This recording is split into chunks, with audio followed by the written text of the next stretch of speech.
You're listening to Mr. Radio, and I'm your host, Marshall.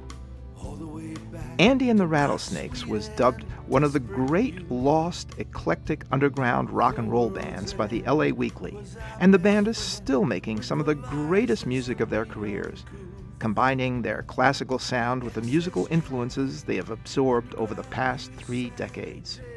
In the late 70s and early 80s, Andy and the Rattlesnakes captivated LA music fans with their exciting live performances. Since the self-release of their first single in March 1980, a cover of Neil Diamond's Solitary Man, the Rattlesnakes have always believed in the importance of the DIY ethic. Their single, Third World Wives, was included on 1981's The DIY album 10 of America's Best New Bands. We open today's show with Last Summer to Dance, a song which one Snakes fan wrote, "Last summer to dance made me get up and dance, literally. Put on your blue suede shoes and dig it." That fan was John Densmore of The Doors.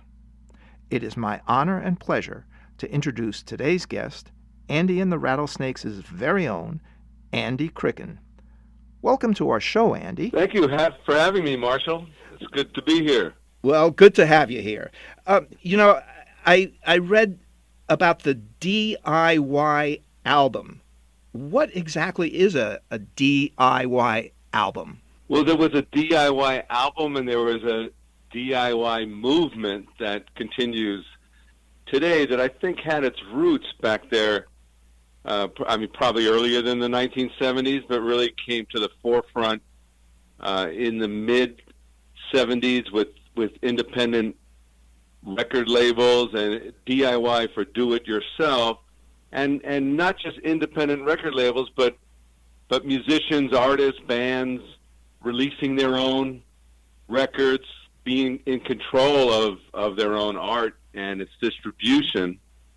But the DIY album, it was short-lived, but it was an influential album because it had some of the bands that became pretty well known after that, like Black Flag and some others. So it was a great honor to be on that album. But so it was the beginning of what was going to be a record label and a magazine, but I don't think it survived. Was this an extension of the garage band?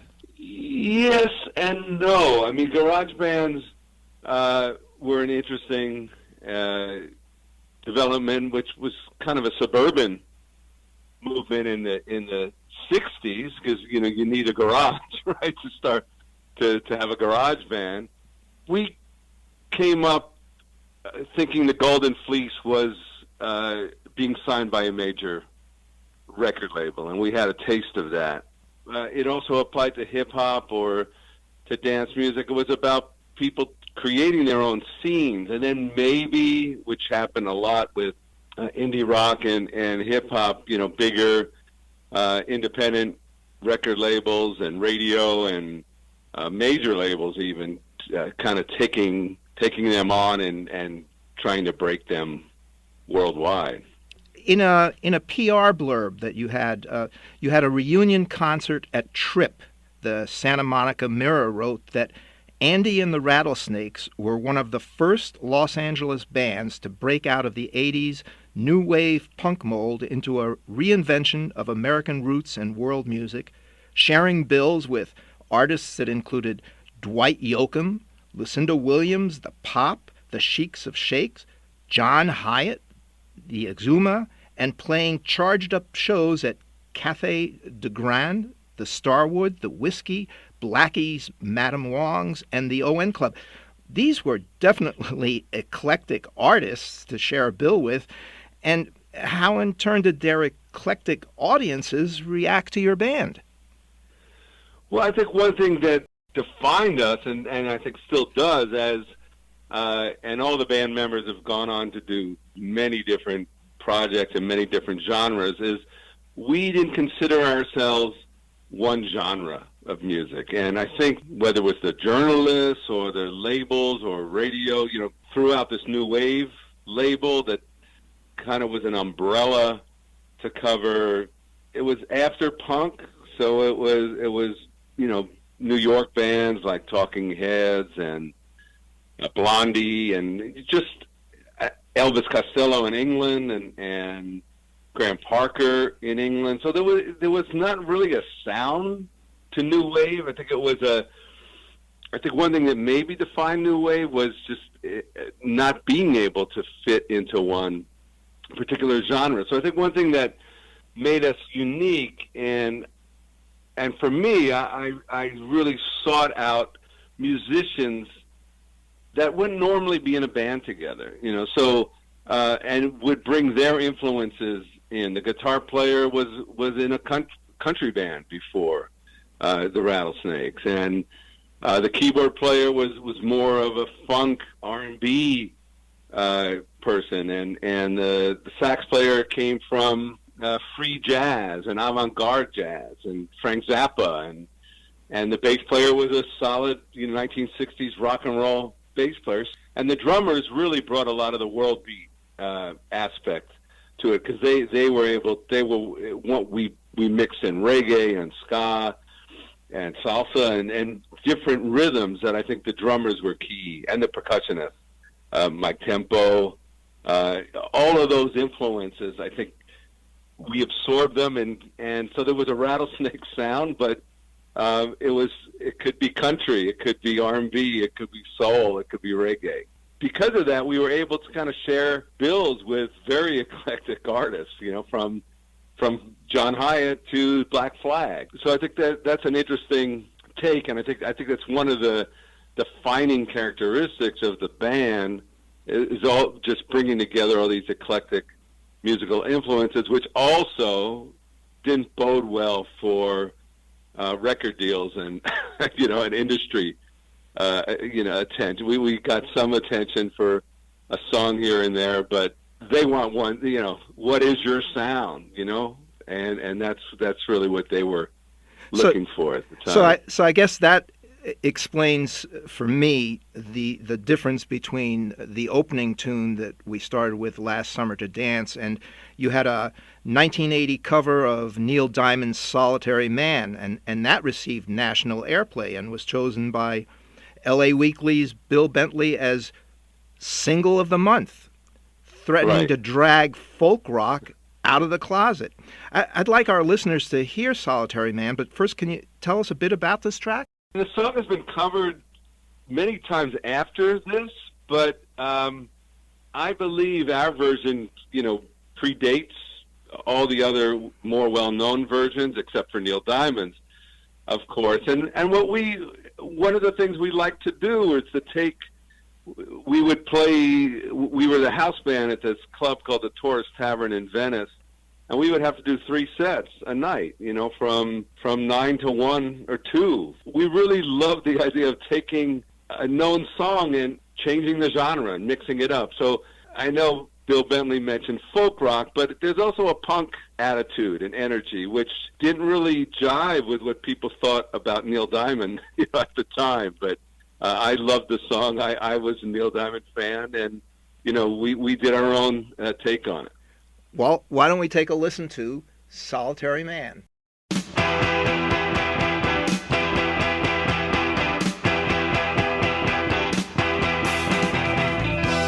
Melinda was mine till the time that I found her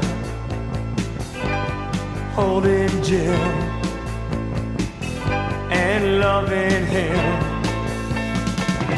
Then Sue came along, loved me strong, that's what I thought. Me and Sue, that I told.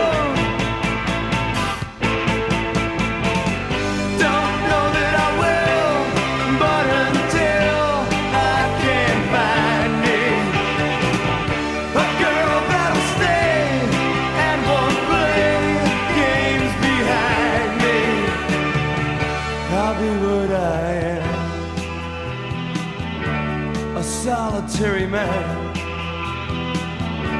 a solitary man. I've had it to hear, being where love's a hard thing. It's a hard time thing. It's just a paper ring. I know it can be done. Having one girl who loves you, right or wrong, we go strong.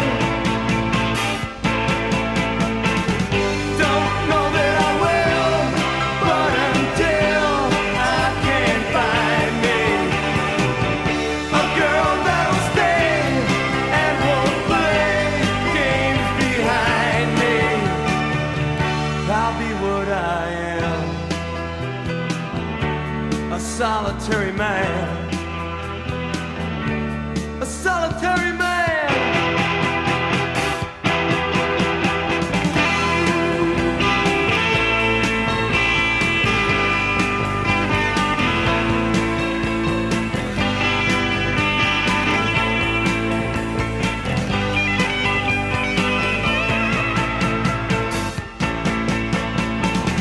Don't know that I will, but until I can find me a girl that'll stay and won't play games behind me, I'll be what I am,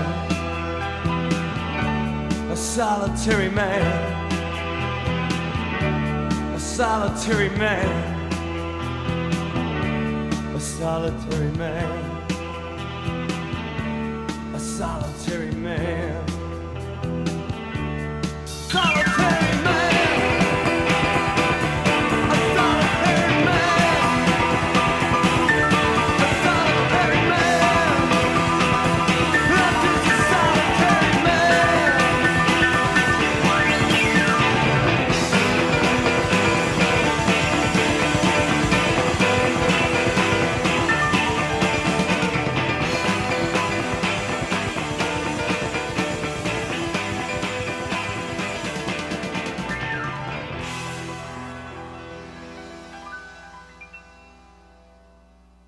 That was Solitary Man, performed by Andy and the Rattlesnakes from the album Last Summer to Dance, Los Angeles, 1980-1981. And my guest is Andy Krikun. Yeah, I'm going to let the cat out of the bag right now. You're also known as Dr. Krikun, and you've done some interesting things in the field of music education. Perhaps you can share some of those experiences with our listeners. After I left the band in 1980, I decided to, I had been a college dropout and decided to go back to college, move back to New York, where I came from, New Jersey, actually, and went back to college, finished got my music degree because I had never studied music before, and was exposed to, I just wanted to know more about different kinds of music, and really I learned to read music a little better and get some of my skills together. And then I moved back again to Los Angeles and got involved with, got fascinated with the immigrant community from people from Nepal, and studied, learned their music, and spent about a month over there meeting musicians, recording their music. Came back to UCLA and got my master's in ethnomusicology. And then, when my family moved back home to New York again in the early 90s, after a while, ended up teaching at Bergen Community College, and which has been incredibly rewarding, where I was able to really bring all of my experiences to really help shape the curriculum, and created the first rock ensemble there, the first songwriting class, the first world music class. So it's been great. It still is, just working with students. And also I did, as an aside, I did finish my doctorate in music education at NYU during the time I was teaching. So I did a lot of research about the early curriculum in community colleges in Los Angeles, who were really the first to bring jazz and popular music into the higher education curriculum back in the 1930s. So all of the academic and teaching experience has really, I think, fed into my creative life and vice versa. And I'm still, well, we're online now, as you know, teaching remotely, but Well, I was you I know, was gonna ask how this coronavirus situation is affecting the curriculum. What kinds of changes have you had to make? well, positive and negative. I mean, one thing we've found is, which might have been obvious to some, but the movement towards online education seemed like it was just a train that couldn't be stopped. But students like in person. They miss seeing their teacher and being in the classroom, particularly in the arts. That one-to-one, hands-on experience is hard to replicate online. So all of our arts classes are being taught either remotely or online asynchronously. But the positive thing is, I dabble in technology, probably more than some people, but not as much as others. And I've been able to use tools and learn tools to enhance, the music classes and get, more electronically based music and cloud-based collaboration. So there's things that there are definitely positive aspects of this whole experience is in the educational setting.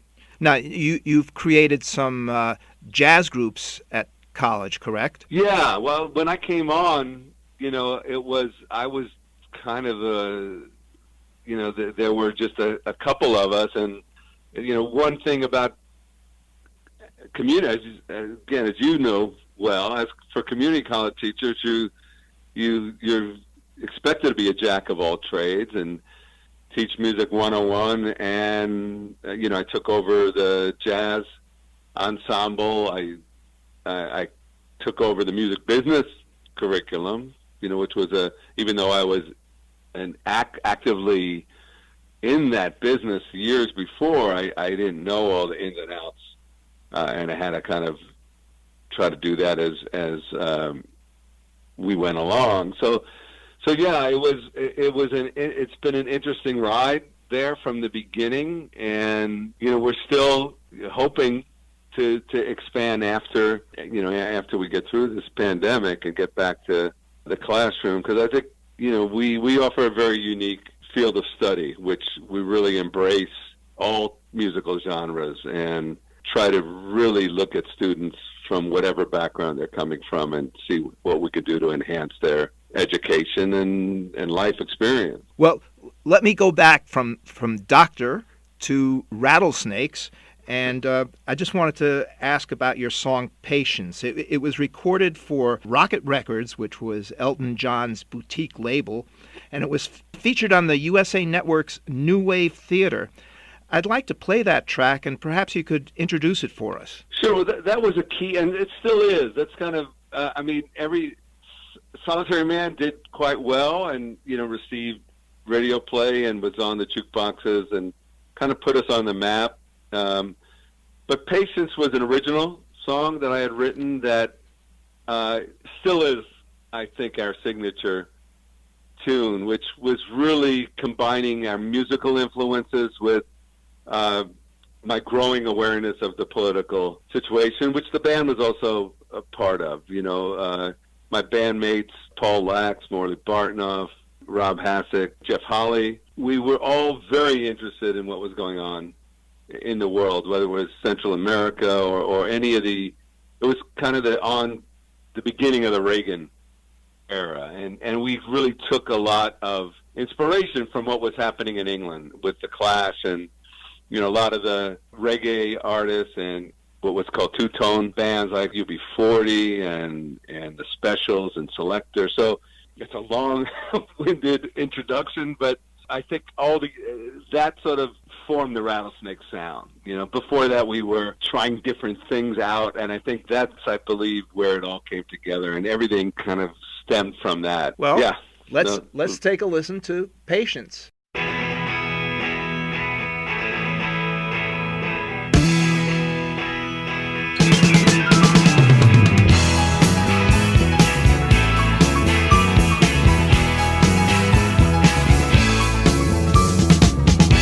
I get so fed up with things go down sometimes. My mind's in a tailspin, my eyes open wide.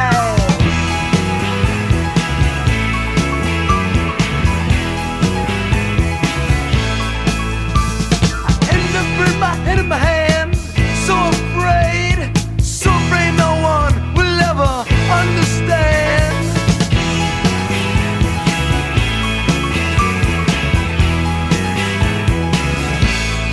But you gotta have patience. Have patience. Have patience. Have patience. Patience is a virtue, dealing with somebody like. Devices that save, devices destroy, devices leave our nation unemployed.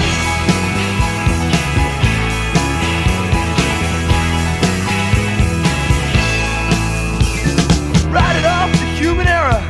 There's no escape from the fear and terror when callous hearts and callous minds seize the power every time.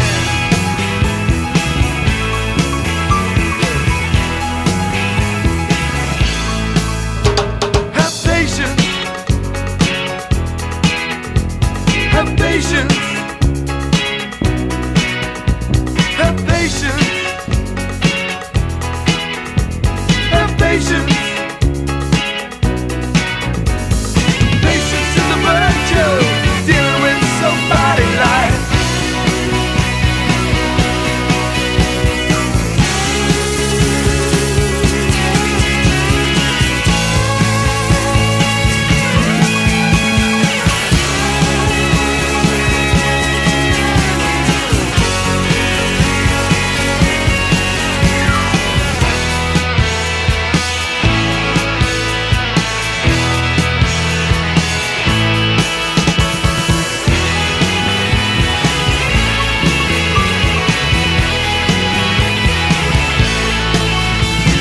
Detail after detail, no one wants to hear. It'll all be forgotten in a couple of years.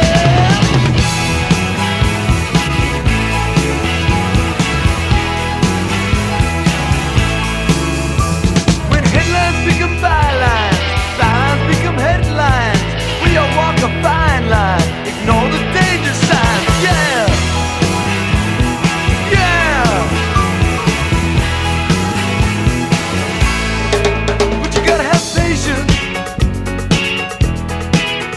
Patience, patience. You gotta have patience. Have patience.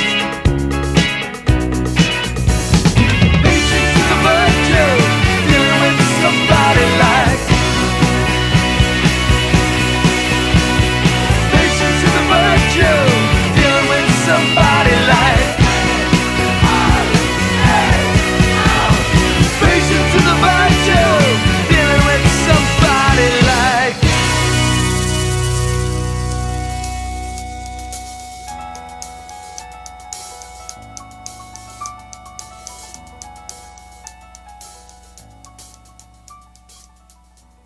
That was Patience by Andy and the Rattlesnakes from their album Last Summer to Dance, Los Angeles, 1980-1981. Andy and the Rattlesnakes disbanded in 1981, I think, but the members have continued to lead active musical lives. What are they up to nowadays? Well, that's the thing. I was just thinking about this the other day. Even though the band broke up in 1981, we've all worked together in different forms, not in one unit until we recently reunited in 2012 for that show at the Trip. But through those years, it wasn't. We all stayed in touch, and sometimes we would do projects together. Myself and Paul, who's the guitar player, or myself and Jeff. Jeff had a band called Urban Artillery, and Jeff's the sax player, now living in Amsterdam, and has quite a active musical life there. Paul has been in all kinds of bands, from country bands like Icy Hawks in LA and Double Knot Spy Car, which is kind of an instrumental band. The keyboard is Morley Bartnoff, a.k.a. Cosmo Topper, has played with really amazing artists like Stu, who wrote Passing Strange. And everybody continues to do. Rob Hasek, the bass player, is also an accomplished visual artist. Mike Tempo, the percussionist, formed a band called the Bone Daddies that did mainly Afrobeat style of music. It would take pages and pages to list all of their, from theater to visual art. Mike Tempo, the percussionist, is also a visual artist. It's an incredible group of individuals that I feel very, very lucky, to have known, and we're all still kicking. Unfortunately, we've lost a couple former Rattlesnakes. That most recently, one of the early guitar players from 1979 was a great guitar player, Jack Sherman, who went on to be in the Red Hot Chili Peppers, and the drummer that you heard on that track doing really great, innovative, bringing again that world kind of beat feel to it was Andrew Krikun, who passed away a couple years ago. So, we, as you know, every time now we open the obituaries, we see the passing of another, great musician. And so we're, we feel lucky to still be here. And since the reunion, we added Paul Lax, the guitar player's younger brother, John, who's a great drummer who grew up hearing us play. So sometimes he knows we'll be rehearsing and he knows the songs better than we do. So yeah, it's just an incredible group of passionate artists who to this day still follow their musical hearts. Well, believe it or not, we have run out of time, so you're only going to get about 30 seconds or so to answer this question. I'm sure that after listening to some of the tracks on today's show, our listeners would like to hear more. Do you have plans for any new albums, and where can we find your music? Well, thanks for asking. We have one new single that we recorded called Last Summer to Dance. That's available on all the streaming services, Spotify, Apple Music, YouTube, and everywhere else. And also, we are planning on a documentary and album that we've been working on for almost the last decade to be released for the 40th anniversary of the band in 2021. Well, I know I'm certainly looking forward to that. I'd like to close out by playing The Veil, and can you tell us in a few seconds something about this track? Yeah, and this is an exclusive to you, Marshall. This is not the final version. Close to it, but we're still working on mixing and mastering. But this is a song with all of the current band members that we've been recording since 2012 with our special guest, John Densmore, from The Doors on percussion. So it's all the original 1981 band members, plus John Lax on drums, who's now officially a member of the band. So it was inspired by my work in Nepal and visiting Nepal and just learning about the music and the culture and changing my perspective on music and life. Well, Andy, thank you so much for taking the time to talk with me, and I hope to hear more from you real soon. So we're going to close with The Veil. Thank you, Marshall. You've been listening to Mr. Radio, and I'm your host, Marshall. Be sure to tune in next week for another episode of Mr. Radio.